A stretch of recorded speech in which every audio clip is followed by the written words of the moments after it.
for this? Are you down for this? If you're in the mood, we can take it to the moon. Just like a movie scene, table for two. No need to be. Perkenalkan, nama saya Bangga Majalaya Fadri dengan NIM 24022007.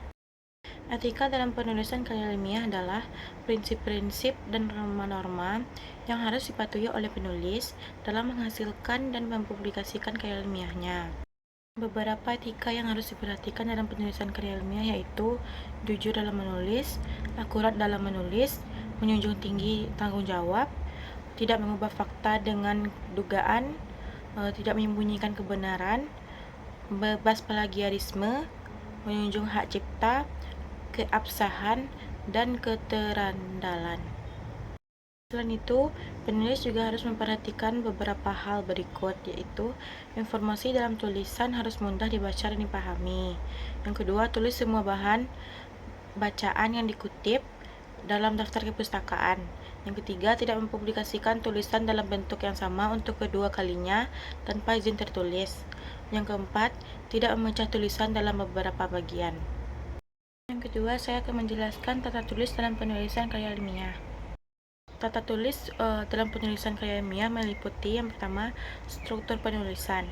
Karya tulis ilmiah umumnya disusun dengan urutan halaman judul, abstrak, pendahuluan, kerangka teori, metode penelitian, pembahasan, kesimpulan dan saran, dan serta daftar pustaka. Dan yang kedua, isi karya tulis ilmiah. Karya tulis ilmiah harus memenuhi syarat-syarat sebagai berikut. Yang pertama, kreatif dan objektif, logis dan sistematis, berisi gagasan kreatif untuk memberikan solusi permasalahan. Yang keempat, tidak bersifat emosional atau subjektif.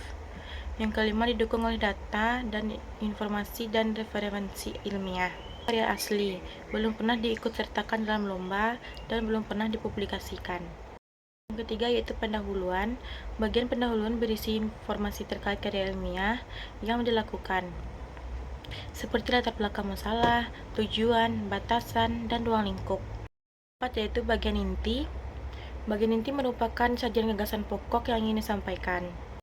Yang kelima yaitu bagian penutup. Bagian penutup berisi simpulan pokok pembahasan serta rekomendasi penulis. Yang ketiga, plagiarisme. Plagiarisme dalam karya tulis ilmiah adalah tindakan menjiplak karya ilmiah orang lain dan mengklaimnya sebagai karya ilmiah sendiri. Plagiarisme dapat dilakukan secara sengaja maupun tidak sengaja.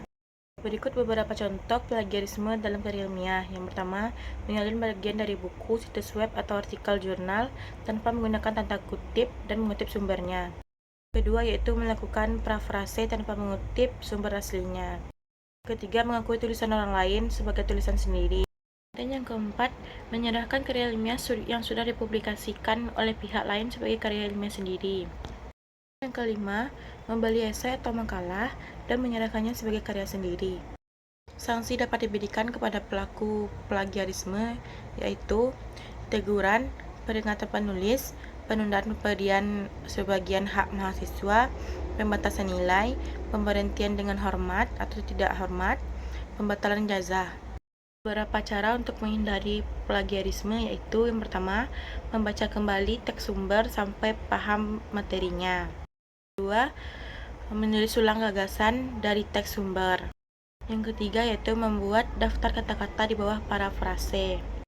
Yang keempat, menggunakan tanda petik ganda untuk istilah-istilah khusus. Yang kelima yaitu menuliskan sumber atau termasuk halaman pada kertas catatan. Sekian dari saya, terima kasih. And I'm down for this.